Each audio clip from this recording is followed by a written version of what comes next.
Después de la maravillosa experiencia que el apóstol Pedro vivió con los gentiles y que llevó el informe a Jerusalén, nuevamente la Biblia retoma la experiencia de Pablo y su viaje misionero. Este primer viaje misionero no estuvo exento de problemas y dificultades, pero la pasión que él tenía junto con Bernabé y Juan Marcos de predicar el Evangelio los llevaron a enfrentar no solamente estos desafíos, sino también de ver y experimentar hermosas conversiones para la iglesia cristiana.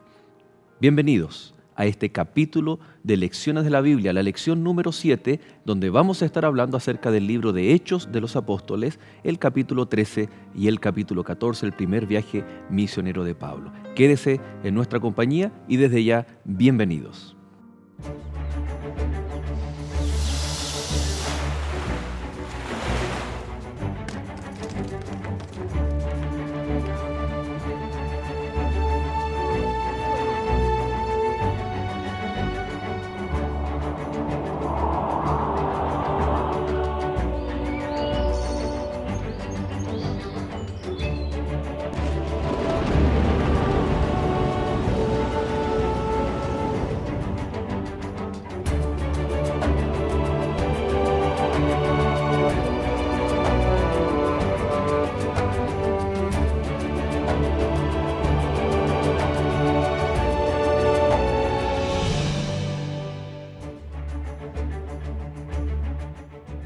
Sabed pues esto, varones hermanos, que por medio de él se os anuncia perdón de pecados, y que de todo aquello de que por la ley de Moisés no pudisteis ser justificados, en él es justificado todo aquel que cree. Hechos capítulo 13, versos del 38 al 39.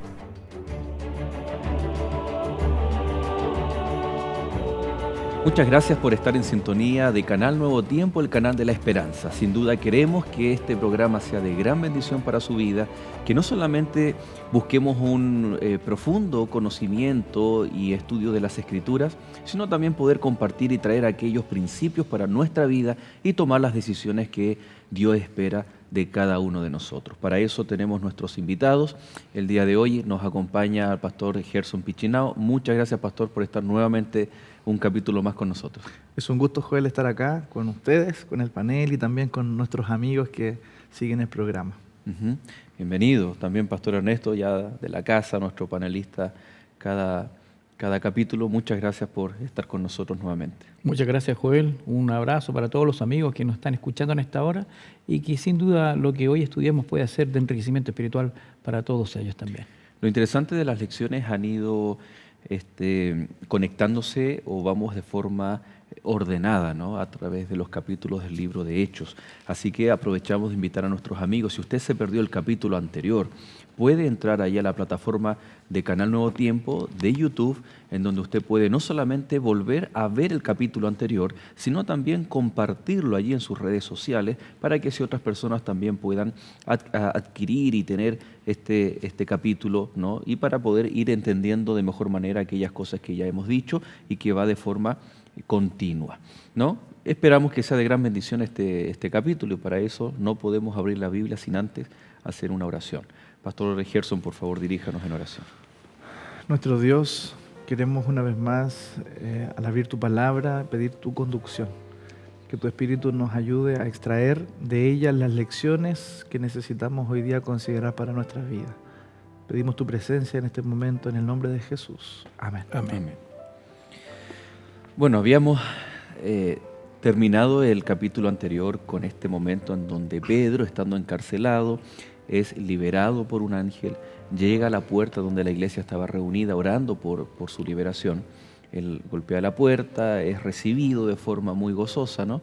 Y en el capítulo 13, el texto bíblico retoma ahora lo que es la iglesia en Antioquía, ¿ya? Una iglesia muy particular. El verso 1 dice: había entonces en la iglesia que estaba en Antioquía profetas y maestros, Bernabé, Simón, el que se llamaba Niger, Lucio de Cirene, Manaén, el que se había criado junto con Herodes el tetrarca, y Saulo. O sea, ahí nuevamente nos encontramos con Saulo, que había estado ahí esperando junto con Bernabé, por esta resistencia que había tenido al llegar a Jerusalén. ¿Qué particularidad o características tiene la iglesia ahí en Antioquía? Bueno, la iglesia de Antioquía nos dice la Biblia que se había formado por judíos que habían huido, ¿cierto?, por causa de las persecuciones, habían salido de los límites de Jerusalén y se habían establecido por algún tiempo allí. Y habían traído el Evangelio de Jesucristo hasta ese lugar. Y no solamente se estaban congregando ellos, sino que también el Evangelio estaba siendo compartido con personas que no eran judías, con gentiles. Entonces, la iglesia dice que fue la primera iglesia, la primera iglesia que estaba compuesta por judíos y gentiles. Ujú. Interesante que Lucas aún a estas alturas identifica a Pablo como Saulo. Nosotros muchas veces le cambiamos el nombre allí en el encuentro en el camino a Damasco. Y aquí vemos que aún es llamado de Saulo. Hay algo que marca la diferencia y el verso 2 dice, ministrando estos al Señor. Es decir, no fueron a un retiro espiritual. No estaban en Antioquía en un claustro aguardando que la tormenta o todo el movimiento de persecución que había contra Pablo o Saulo en Jerusalén pasase. Dice que ellos estaban ministrando al Señor y ayunando, y mientras ellos hacían eso, y esto es interesante, ¿no? Mientras los hijos de Dios están orando, están en comunión, pero también cumpliendo la misión, miren lo que ocurrió en el verso 2. El Espíritu Santo dijo, apartadme a Bernabé y Saulo para la obra a que los he llamado. Qué interesante, ¿no? Qué iglesia más como prototipo para nosotros. Mientras se está trabajando, hay comunión y se manifiesta y hay clara manifestación del Espíritu Santo. ¿Qué nos dice esto, no? Que hoy en día, ¿cómo el Espíritu Santo debiera dirigir a la iglesia hoy en día? ¿Qué es lo que debemos hacer? ¿Qué es lo que, cómo debemos pedirlo? Y aquí vemos que el Espíritu Santo da órdenes, instrucciones claras. Importante también destacar, ¿verdad?, que dice que una vez que ellos recibieron el llamado, dice que ayunaron y oraron. Y una vez que hubiesen orado y ayunado, impusieron las manos sobre ellos y los despidieron para sus viajes, para los primeros 3 viajes misioneros del apóstol Pablo. Sí, aquí también se menciona de que fue desde la iglesia de Antioquía donde se originaron los viajes misioneros. Esta fue una iglesia que vio la necesidad de que el Evangelio no llegue hasta allí, sino que el Evangelio siga avanzando más allá. Y a pesar de que fue Saulo o Pablo y Bernabé los comisionados para esta tarea, el registro bíblico es bien claro en decir de que no fueron ellos a este viaje porque a ellos se les propuso en el corazón hacerlo, sino porque fue Dios a través del Espíritu quien los apartó y los condujo. Mira el verso 4, ¿no? Ellos entonces, enviados por el Espíritu Santo, descendieron a Seleucia y de allí navegaron hasta Chipre. Es impresionante cómo el Espíritu Santo dirige, cómo habla, cómo da instrucciones, ¿no? ¿Por qué razón se les imponen las manos a Saulo y a Bernabé? Van con credenciales divinas, ¿verdad? Dios los aparta para un ministerio determinado. Y una de las cosas importantes también que cuando salen a sus viajes misioneros, una de las características es que ellos primero, antes de ir a los gentiles, primero van a los judíos. Van primero a los judíos, antes de ir a los gentiles. Me parece importante ir primero a los de casa. Y yo debo predicar primeramente en mi casa, ¿verdad? Y luego hacia afuera. Es lo mismo que están haciendo ellos acá. Y me parece que es lo que nosotros también debiéramos hacer. A veces nos preocupamos tanto de predicar y evangelizar hacia afuera y descuidamos lo más importante que nuestra propia casa, nuestro propio hogar. Aquí vemos que muchas veces hay prácticas en las iglesias cristianas que son extrabíblicas, fuera de lo que la Biblia dice. La imposición de manos se vuelve a repetir. ¿Recuerdan ustedes cuando en Hechos capítulo 6 se eligen a los diáconos, se les imponen las manos? Y ahora aquí a apóstoles, que en griego apóstol significa enviado, ¿no? Para cumplir una misión. Y de aquí viene, ¿no es cierto?, ¿por qué razón o en nuestras iglesias, para qué se debieran imponer las manos? ¿Qué tipo de ceremonias? Bueno, en esta ocasión fue una ceremonia en la que se invocó la obra del Espíritu Santo en la vida de estas personas. Y en la iglesia nosotros tenemos algunas responsabilidades de liderazgo en las cuales, ¿cierto?, se hace una imposición de manos para invocar la conducción del Espíritu Santo sobre esa persona, en este caso, por ejemplo, sobre los ancianos, sobre los diáconos y también sobre los ministros. Interesante que aquellos que reciben el Espíritu Santo a través de imposición de manos, ¿no? Hay una comisión también, pero la comisión no es exclusiva para aquellos que han sido apartados para un ministerio, que tal vez es dedicación de tiempo completo, sino que cuando leemos el verso 5 del capítulo 13 de Hechos, y llegados a Salamina anunciaban la palabra de Dios en la sinagoga de los judíos, tenían también a Juan de ayudante. Es inevitable sentir y escuchar el eco de Mateo 28, la gran comisión, id por todo el mundo haciendo discípulos. Y Apocalipsis 14, ¿no? Cuando dice a toda nación, tribu, pueblo, lengua. Ellos de alguna forma vivían y sentían esa necesidad de salir de sus fronteras y poder ir a predicar el Evangelio. Y la estrategia, como decía Ernesto, ¿no? Era primero los judíos y luego también al resto de las personas, gentiles, etc. ¿Qué ocurrió en Chipre? Ellos llegan a una isla, ¿no? La isla de Chipre. ¿Qué acontecimiento? Hay al menos dos personajes o dos situaciones que marcan el inicio del primer viaje misionero del apóstol Pablo. Ya ahora sí descrito y nombrado por Lucas en Hechos como Pablo. Bueno, en relación con lo que tú mencionas allí de Chipre, se cumple el principio que decíamos recién, que el Evangelio comienza desde los de más cerca, porque Bernabé era de Chipre. Se cumple el principio bíblico: me seréis testigos en Jerusalén, en Judea, en Samaria y hasta el último de la tierra. Entonces, con respecto a nuestra influencia. Nuestra influencia, ¿cierto?, va desde la zona más cercana que tenemos a la más distante. Y el apóstol Pablo y Bernabé inician su viaje en Chipre, que era donde Bernabé pertenecía. Bueno, y allí también se ocurre un relato con relación a dos personajes interesantes, que es un judío, un falso profeta que se menciona allí, llamado Bar Jesús, y también con relación a un gentil. Lo interesante es que el judío se cierra y resulta ser un tropiezo para la proclamación del Evangelio, mientras que el gentil dispone su corazón para poder escuchar la palabra de Dios. Hay una contradicción ahí. Claro, el judío estaba basando su experiencia en ritos, en ceremonias y no en una religión verdadera, ¿no?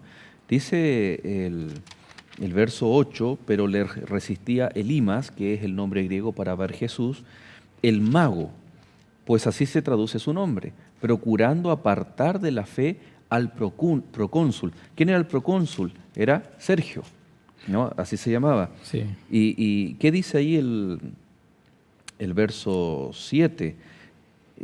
Este varón estaba con el procónsul Sergio Paulo, varón prudente, y este, llamando a Bernabé y a Saulo, deseaba oír la palabra de Dios. ¿Qué ocurre en la vida de un gentil? Era un líder, un gobernante. ¿Qué pasa con esta persona que desea oír la palabra de Dios?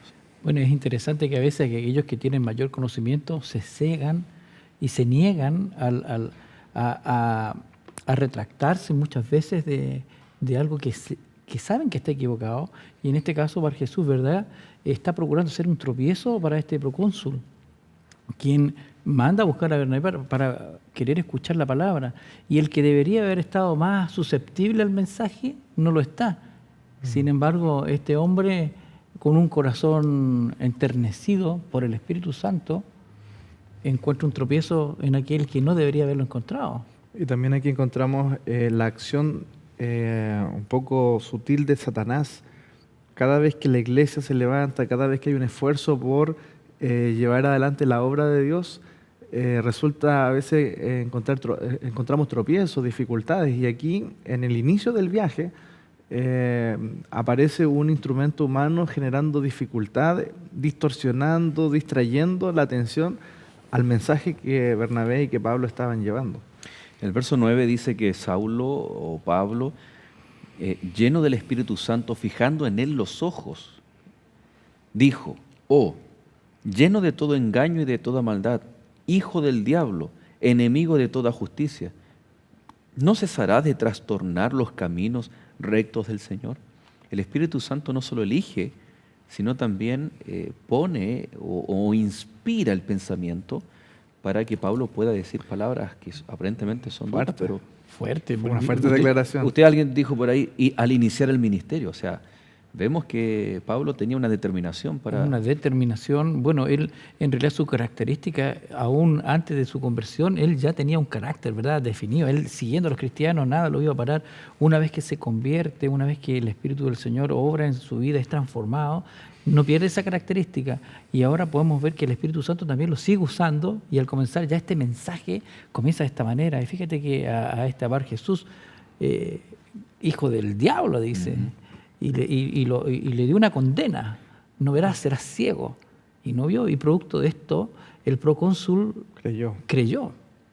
El 12 dice, ¿no? Sí. Entonces el procónsul, viendo lo que había sucedido, creyó, maravillado de la doctrina del Señor. Qué interesante cómo Lucas va hilando la historia, pero siendo muy cuidadoso con ciertos conceptos. Porque podría, Sergio, el procónsul, podría haber creído, si yo no creo, me va a pasar lo mismo. Hubiese creído por miedo. Pero acá dice que al ver lo que le ocurrió a Bar Jesús, o sea, vio el poder de Dios, pero dice que se creyó, se maravilló de la doctrina del Señor. O sea, lo que él ve viene a complementar lo que él tenía, esta hambre de oír la palabra de Dios. ¿Cuán importante es para la conversión y en el contexto del discipulado, cuán importante es la doctrina? Es fundamental, porque la doctrina nos permite establecer la base de nuestras creencias. Eso, expliquemos un poquito qué es doctrina, ¿no? Para nuestro amigo es una palabra que nosotros usamos, pero... Doctrina podríamos decir que son las creencias fundamentales, ¿cierto? Son las creencias sobre las cuales nosotros construimos nuestra visión como cristianos. Y de ahí está normada también nuestros hábitos, nuestra vida, lo que hacemos. Y por supuesto somos. que estas creencias están fundadas en la Biblia, porque nosotros no podemos tener creencias que no estén en la Biblia. Y allí hoy día podemos mirar en nuestra sociedad que hay muchas creencias religiosas que no están fundadas en la Biblia. Hablábamos de los milagros en la lección anterior. Hoy día también Satanás hace milagros. La Biblia dice que él tiene poder y él puede también falsificar la obra de Dios. Y muchos milagros hoy día ocurren en diferentes lugares y la gente, atraído por esos milagros, están engañados con una doctrina que no tiene un fundamento bíblico. El discípulo que decide seguir a Jesús debe estar dispuesto, así como a dejarlo todo por Jesús, también estar dispuesto a abrazar la doctrina. Queridos amigos, después de este momento ahí en la isla de Chipre, Pablo y Bernabé van hacia un lugar muy especial, donde comienzan a vivir cosas muy buenas, pero también los desafíos del ministerio de cumplir la misión. No se separe, ya volvemos nosotros aquí en Lecciones de la Biblia y quédese junto a nosotros.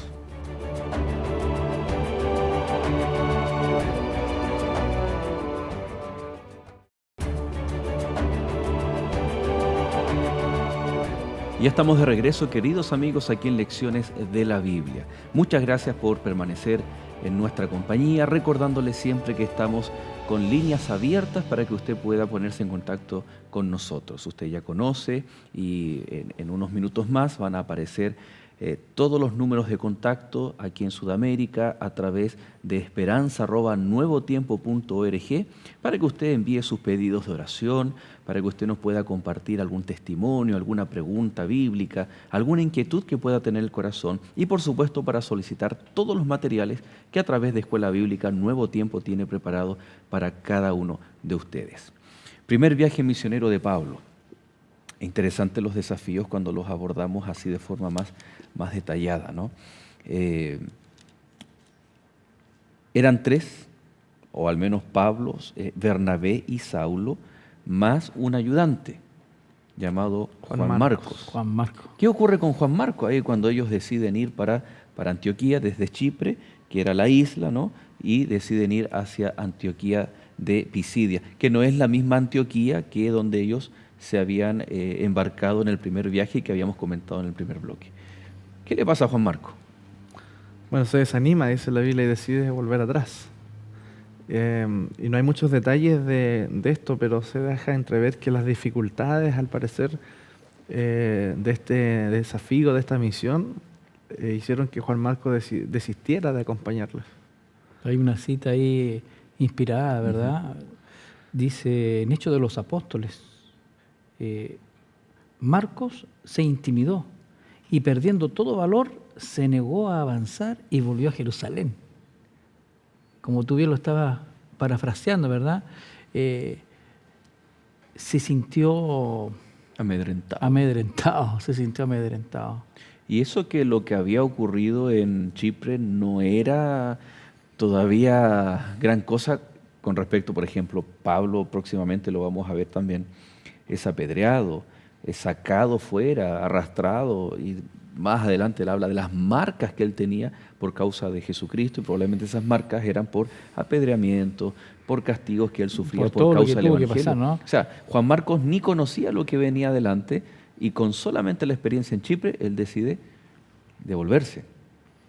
Bueno, eso nos habla de que quien acepta el llamado del Señor para servirle debe saber de que esto no es una tarea fácil, de que habrán dificultades y que no será un trabajo tal vez sencillo, pero podemos saber de que el Señor nos da la fortaleza y nos da las herramientas para poder plantearnos frente a esos desafíos. Tal vez un poco adelantando, más adelante, a pesar de que Juan Marcos desistió, no fue desechado. Vamos a ver que más adelante él nuevamente, ¿cierto?, cumple un rol importante en términos de la expansión de la iglesia.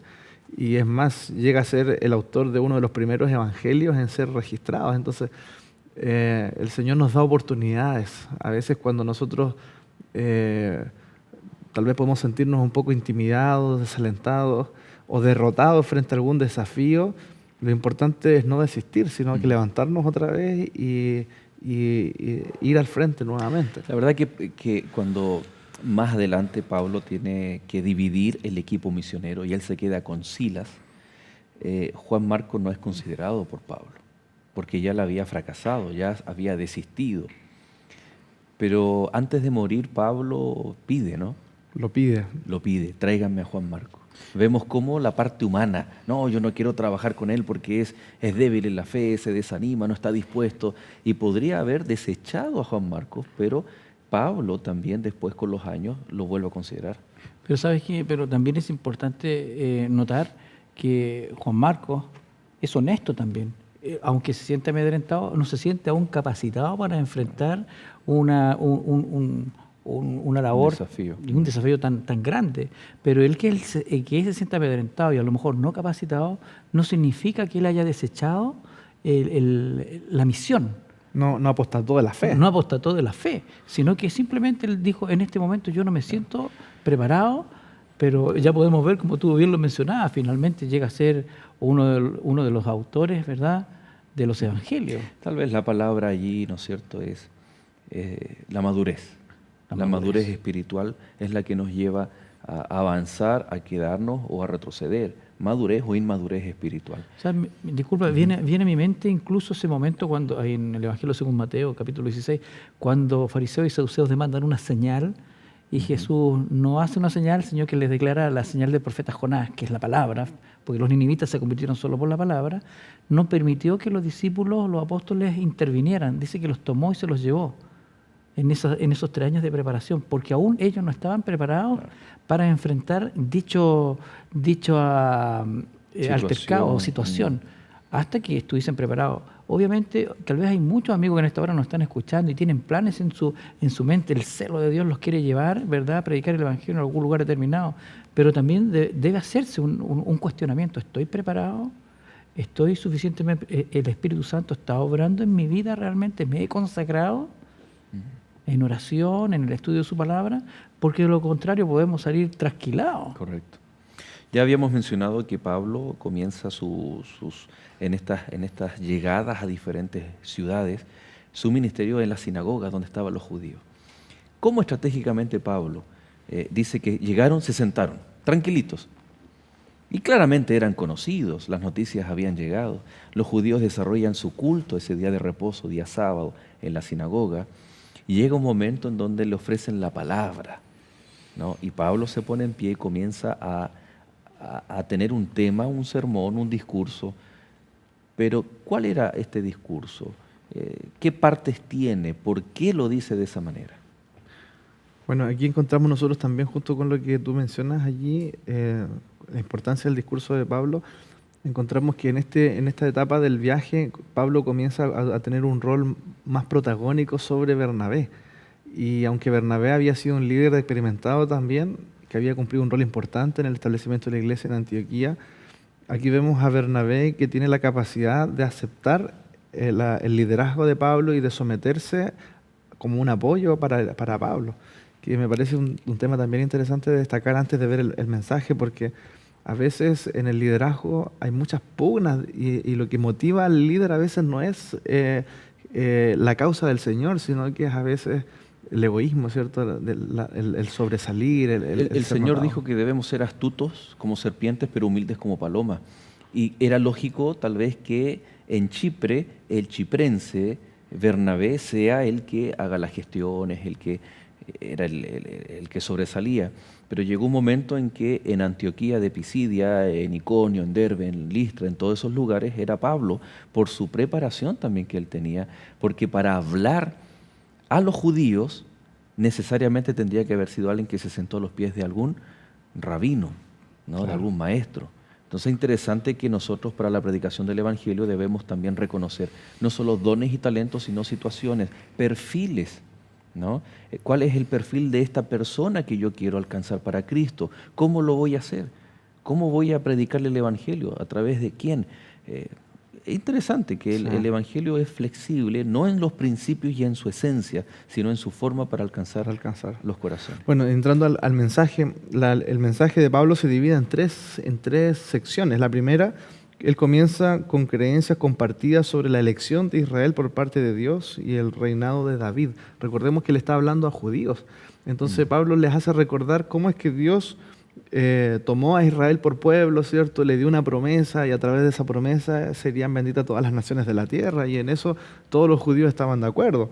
A continuación, Pablo les presenta a Jesús como el cumplimiento de las promesas de Dios, un descendiente de David que podría traer salvación a Israel. Y allí entra en un plano un poco más complicado, porque presenta a Jesús como la promesa del Mesías. Permíteme leer el verso 32 y 33, ¿no? Dice, estamos en el capítulo 13 de Hechos, la cual Dios ha cumplido, el 32, y nosotros también os anunciamos el evangelio de aquella promesa hecha a nuestros padres. Fíjense la conexión, es decir, el evangelio no comienza en la cruz, el evangelio comienza con la promesa hecha a los padres, a Adán y Eva, Génesis 3:15, a Abraham, ¿no es cierto?, en esos 25 años en donde Dios le promete, ¿no es cierto?, ser bendición. Y el verso 33, la cual Dios ha cumplido a los hijos de ellos, a nosotros, resucitando a Jesús, como está escrito también en el Salmo 2, mi hijo eres tú, yo te he engendrado o posicionado hoy en esta posición glorificada que era la entronización de Cristo. Ahí podemos ver cómo el apóstol Pablo, ¿verdad?, que ama a su pueblo, y él quiere que su pueblo comprenda este mensaje. Les habla con su propio lenguaje, con En la su Biblia, propio con la lenguaje. A mí me promesa. parece magistral la Es forma magistral. como Pablo, ¿cierto?, hace toda la vinculación, porque Jesús no es alguien que aparece allí de pronto en la nada, sino que Como otros Mesías ya habían aparecido, seguramente de la nada.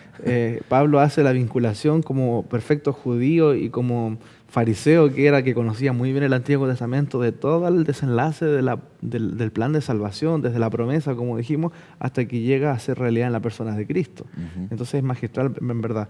Pero también es interesante cómo termina su discurso, porque la última parte, la conclusión de su discurso, es una advertencia en contra del rechazo de la salvación que se ofrece a través de Jesús. Y Pablo es muy claro en los versículos 38 en decir, sabed pues esto, varones hermanos, que por medio de él se os anuncia perdón de pecados. Y eso es muy tácito en decir, el perdón de los pecados solamente se obtiene a través de Cristo Jesús. Por lo tanto, quien no acepta a Cristo no tiene posibilidad de recibir perdón ni salvación. ¿Por qué Pablo no llega a la sinagoga y les dice, ustedes están errados, ustedes no deben hacer más ceremonias, ustedes, esos no los vas a salvar? Sino que tiene todo este momento para hacer De hecho, cuando comienza su mensaje no los condena, sino que por el contrario dice, varones israelitas, los que teméis a Dios. En cierta medida es porque los exalta. el israelita, el judío, quería ser salvo. Sin duda. Y en su pasión por la salvación terminó aquello que era el medio para mostrar la salvación, tomándolo como, claro, él les dice, en él somos salvos. Y implícitamente le está diciendo, no en tus ceremonias, Correcto. no en la forma como observas la ley. Observar la ley está vigente, pero no para obtener la salvación. La salvación, lo que le está tratando de transmitir, la salvación no es por las obras. No es por las obras, la salvación es en Cristo Jesús. Y entramos en un tema importantísimo que tiene relación con la justificación por la fe. Y después se los dice explícitamente en el verso 39, ¿no? Sí. Y que de todo aquello de que por la ley de Moisés no pudiste ser justificados, en él es justificado todo aquel que cree. Ese texto tenemos que entenderlo a la luz de la comprensión judía, ¿cierto? De la época, que los judíos consideraban que la ley de Moisés era tan sagrada, tan importante, que ellos no concebían la idea de que alguien fuera salvo sin la observancia de la ley de Moisés, que incluía ceremonias como la circuncisión. Entonces, por eso que a los judíos les generaba tanta dificultad el poder comprender que para un gentil le era posible recibir salvación si nunca había sido circuncidado, por lo tanto no era parte del pacto hecho Abraham. La ley ceremonial había llegado a ser tan importante para ellos que habían perdido de vista al Salvador, al a quien apuntaba la ley. Ujú. Y tan interesante es que cuando el apóstol Pablo los exhorta, ¿verdad? Y les señala todo aquello, en el verso 41 les dice, mirad, oh menospreciadores, y asombraos, y desapareced, porque yo hago una obra en vuestros días, obra que no creeréis si alguien os la contare. Es decir, le está diciendo, esto se está cumpliendo, yo se lo estoy contando, esto es lo que ha ocurrido. O sea, en una forma magistral le va mostrando todo el plan, pero ahora que han escuchado, El cuidado. mismo Pablo en Hebreos nos dice, cuidado, una advertencia, no descuidemos esta salvación tan grande, pero en Cristo Jesús, no en aquellas obras, porque en Hebreos claramente le está hablando a aquellos judíos, ¿no? Y le está citando las escrituras, y está citando a Habacuc, cosas que ellos conocían. Exacto. Ahora, ¿cuál fue la reacción?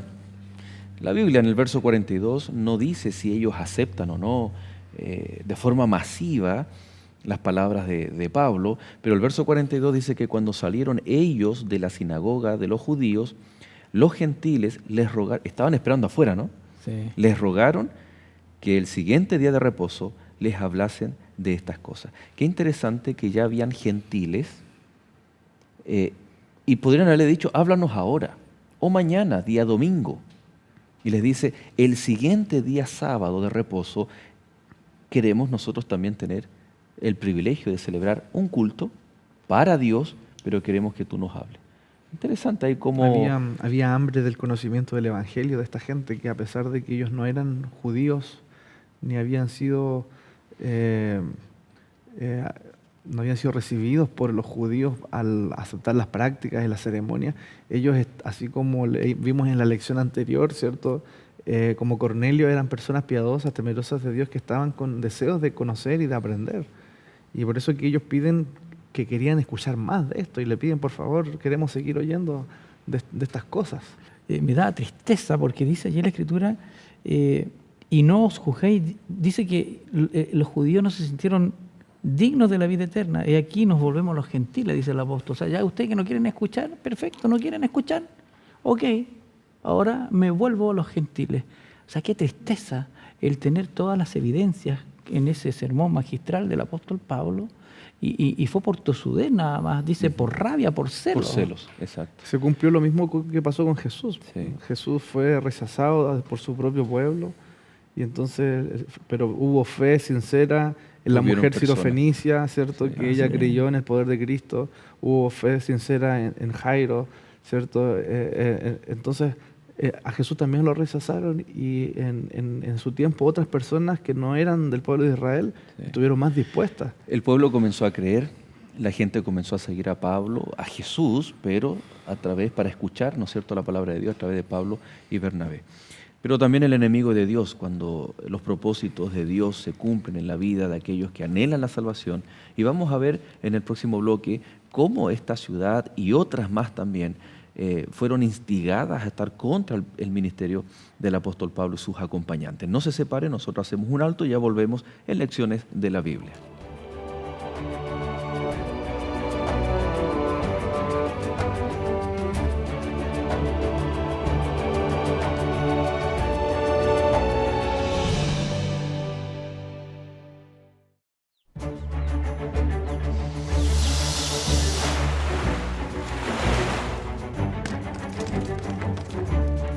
¿Has escuchado de temáticas como una estatua imponente, Daniel en la cueva de los leones? Estos y otros temas están en el libro de Daniel, y la Escuela Bíblica de Nuevo Tiempo ha preparado para ti esta guía de estudio denominada Biblia Fácil de Daniel. Es gratuita y llega hasta tu hogar. Solo debes escribirnos a esperanza@nuevotiempo.org o también llamarnos ahora mismo a los teléfonos que aparecen en pantalla.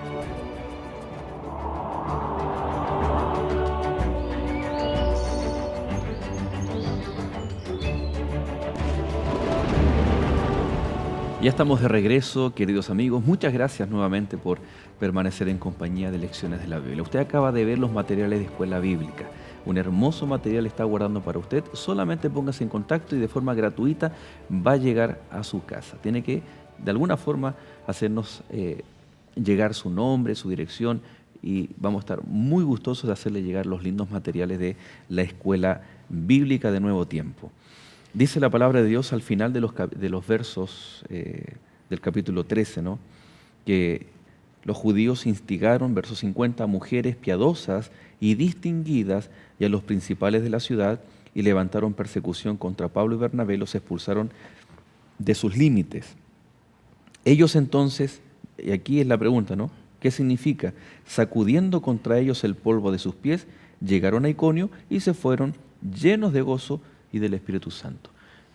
¿Qué significa sacudirse los pies sobre el polvo de sus zapatos?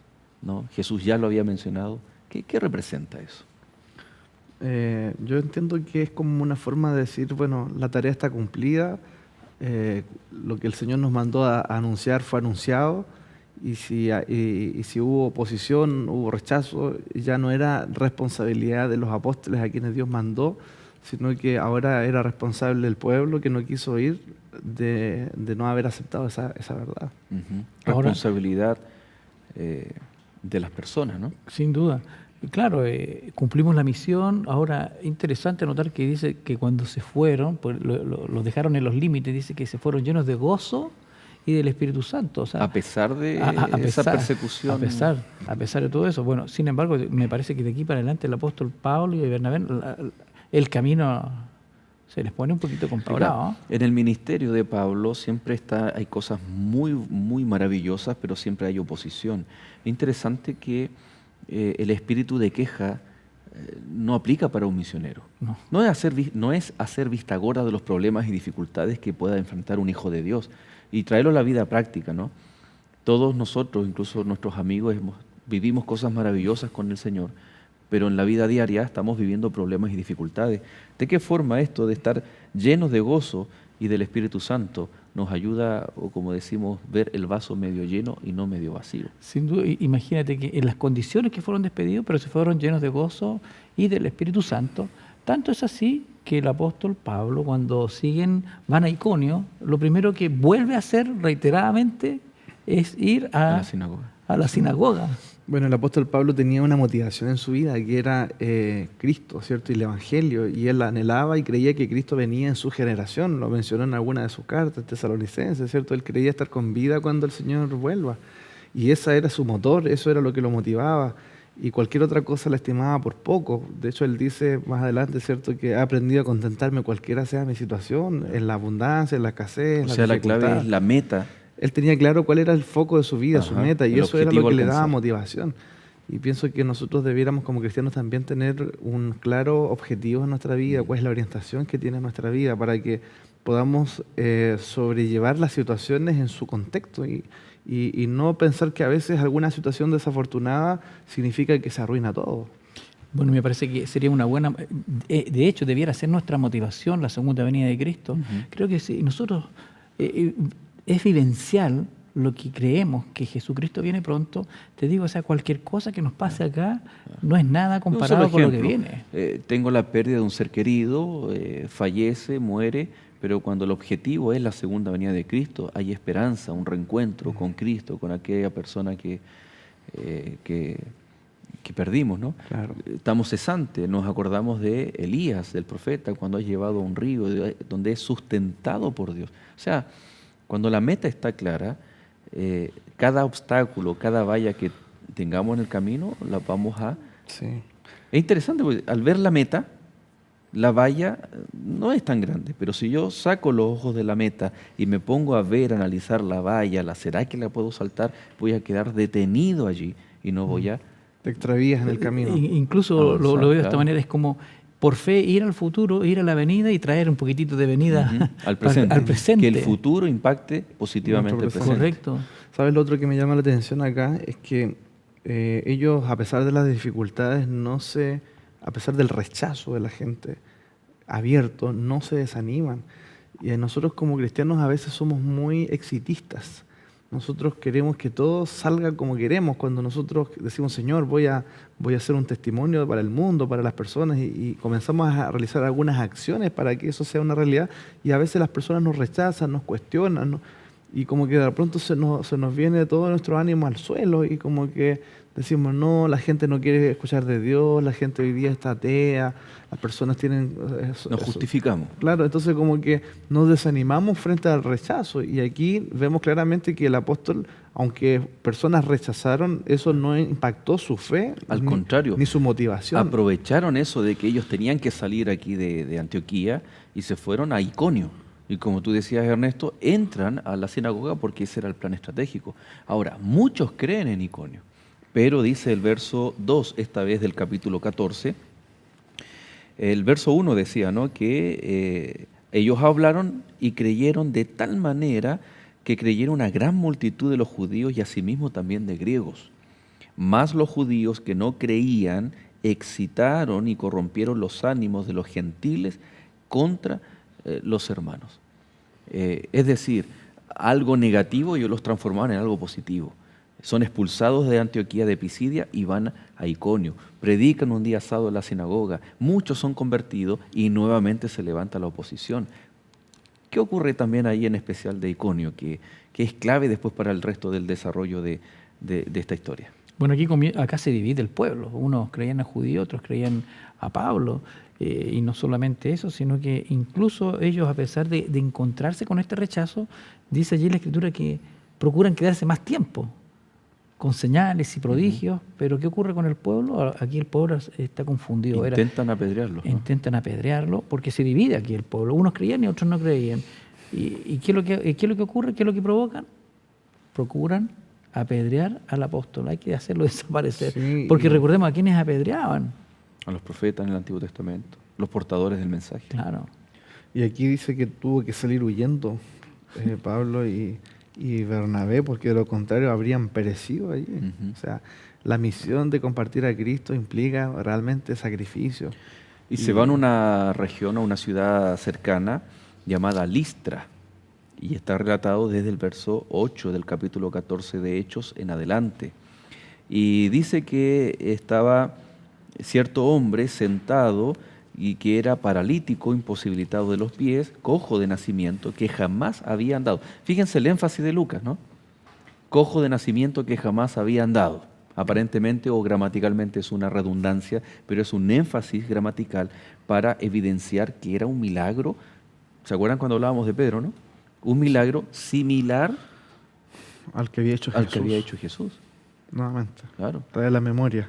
Y dice el verso 10, ¿no?, o el 9, este oyó el cojo hablar a Pablo, el cual fijando en él sus ojos y viendo que tenía fe para ser sanado, dijo a gran voz, levántate derecho sobre tus pies, y él saltó y anduvo. El paralítico también el Señor le dijo, tu fe te ha sanado, tus pecados te son perdonados. Vemos algún símil, ¿no?, del ministerio de Jesús y el ministerio del apóstol Pablo. Siempre trayendo a la memoria el ministerio de nuestro Señor Jesucristo, ¿no? Él es poderoso para obrar milagros. Y dice que de un salto, Claro. estamos hablando de una persona que jamás en su vida, aquí no hay un truco, Ujú. es un milagro real. Vemos la extensión, no solo expansión, sino extensión del mismo ministerio de Cristo, pero esta vez siendo hecho por los discípulos, los apóstoles, por la iglesia. Era una señal extraordinaria para ellos, yo creo que para cualquier persona, pero la vinculación, aquí podemos hablar de una culturización. Es decir, yo vivo una experiencia religiosa, yo creo, pero no creo en la doctrina, sino que mi cultura se interpone entre la doctrina y lo que yo estoy queriendo hacer, creer. Entonces ellos adaptan la cultura y dicen, entonces esto significa que ellos son semidioses o dioses que son encarnados. Cuidado, porque la culturización está muy presente hoy en día, en donde yo tengo que creer la doctrina, pero muchas veces algo se interpone. Yo creo en Jesús, digo ser cristiano, digo ser un seguidor del Señor, pero muchas veces la cultura es la que se interpone. Y voy a poner un solo ejemplo. La Biblia dice que debemos adorar y guardar el día sábado, adorar al Señor en el día sábado.